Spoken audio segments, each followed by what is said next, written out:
जय श्री राम मित्रों, आज की कहानी है ईश्वर की लाठी की मार। और चैनल पर नए हो तो चैनल को सब्सक्राइब अवश्य करें। प्रभु राम आपका कल्याण करेंगे। तो आइए शुरू करते हैं। बरसात जोरों से हो रही थी और इस भारी बरसात में एक साधु अपनी मस्ती में राधे राधे करते हुए चले जा रहा था। कुछ दूर चलने के बाद साधु ने एक मिठाई की दुकान देखी। साधु ने देखा कि मिठाई की दुकान पर एक कढ़ाई में दूध उबाला जा रहा था तो दूसरे कढ़ाई में गर्मा गर्म जलेबी। साधु को यह सब देखकर रहा नहीं गया।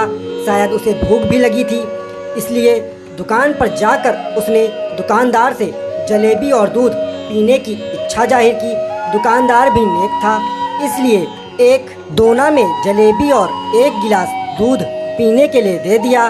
जलेबी खाकर और दूध पीकर मानो साधु खुशी से समा नहीं रहा था। हाथ ऊपर उठाकर बहुत सारे आशीर्वाद देकर साधु आगे के लिए निकल पड़ा। साधु भक्ति में लीन होकर मधुर भक्ति गीत गुनगुनाते रिमझिम बरसात में चले जा रहा था। साधु अपने पैरों से सड़क पर बिखरे बरसात के पानी में लात कभी इधर मारता तो कभी उधर मारता। उसी रास्ते पर उसके समकक्ष एक नवविवाहित जोड़ी भी चल रही थी। पति पत्नी आपस में काना फुसरी करते हुए मग्न होकर एक दूसरे के गले में हाथ डालकर अपने प्यार की मस्ती में चल रहे थे। साधु ने इस बार पानी में लात मारा ही था कि बारिश का कुछ पानी उस नवविवाहित स्त्री पर जा गिरा। अब क्या साधु कुछ बोलता, इसके पहले ही पति ने झल्लाते हुए उस साधु पर दो हल जमा दिए। देखकर चल नहीं सकता, अंधा है, कहते हुए फिर दो झापड़ लगाए और साधु नीचे जमीन पर गिर गया। वहाँ और भी कई लोग एकत्रित हो गए, लेकिन किसी की हिम्मत नहीं हुई कि उस युवक को रोक सके। अंततः पत्नी को आगे आना पड़ा और हालात को काबू में करना पड़ा। पति पत्नी आगे बढ़ गए। जमीन पर गिरे हुए साधु को किसी ने सहारा देकर उठाया। साधु फिर अपनी मस्ती में चलने लगा। साधु ने आसमान की ओर देखा और कहा, भगवान, कभी गर्म जलेबी और कभी बिना मांगे थप्पड़। दूसरी तरफ वह दंपति आगे चलते हुए अपनी मंजिल के करीब पहुंच चुके थे। पत्नी चाबियों का गुच्छा पति को थमाई और पति सीढ़ियों पर चढ़ते हुए दरवाजे की तरफ आगे बढ़ा ही था कि अचानक उसका पैर फिसला और सीढ़ियों से गिरता हुआ सड़क पर आ गया। यह सब देखते हुए पत्नी जोर से चिल्लाई और लोगों से मदद की गुहार लगाने लगी।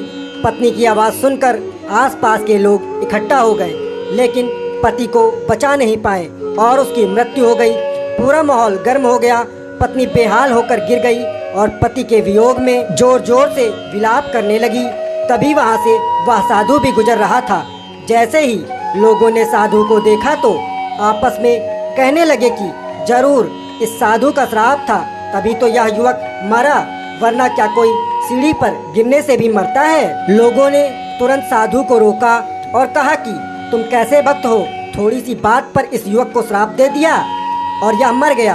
लोगों की बातें सुनकर साधु स्तब्ध खड़ा रहा और लोगों से हाथ जोड़कर कहने लगा कि मैंने उस युवक को कोई श्राप नहीं दिया। तभी भीड़ में से एक ने कहा कि अगर आपने श्राप नहीं दिया तो यह युवक कैसे मर गया? भला सीढ़ियों से गिरकर कौन मरता है? जरूर तुम्हारे श्राप का ही असर था इस पर, तभी इसकी मृत्यु हो गई। साधु ने तभी अगला सवाल वहां खड़े लोगों से किया, मेरे पैरों से जो बरसात का पानी उछला था, क्या उसने युवा के कपड़ों को दागी किया था? लोगों ने बोला, नहीं, लेकिन महिला के कपड़े जरूर खराब हुए थे। साधु ने फिर पूछा, फिर युवक ने मुझे क्यों मारा? लोगों ने कहा कि क्योंकि वह युवा इस महिला का पति था और अपनी पत्नी से बहुत प्रेम करता था। पत्नी के कपड़े कोई गंदा करे या वह बर्दाश्त नहीं कर सका, इसलिए उस युवक ने आपको मारा। युवा की बात सुनकर साधु ने एक जोरदार ठहाका बुलंद किया और यह कहता हुआ वहां से चला गया कि कोई है जो मुझसे प्रेम रखता है, अगर उसका यार सहन नहीं कर सका तो मेरे यार को कैसे बर्दाश्त होगा कि कोई मुझे मारे। और वो मेरा यार इतना शक्तिशाली है कि दुनिया का बड़े से बड़ा राजा भी उसकी लाठी से डरता है। सच है, उस परमात्मा की लाठी दिखती नहीं और आवाज़ भी नहीं करती, लेकिन पड़ती है तो बहुत दर्द देती है। हमारे कर्म ही हमें उसकी लाठी से बचाते हैं। बस कर्म अच्छे होने चाहिए, ना जाने कितनी अनकही बातें साथ ले जाएंगे लोग। झूठ कहते हैं कि खाली हाथ आए थे और खाली हाथ जाएंगे। मित्रों, कहानी अच्छी लगी हो तो चैनल को सब्सक्राइब अवश्य करें।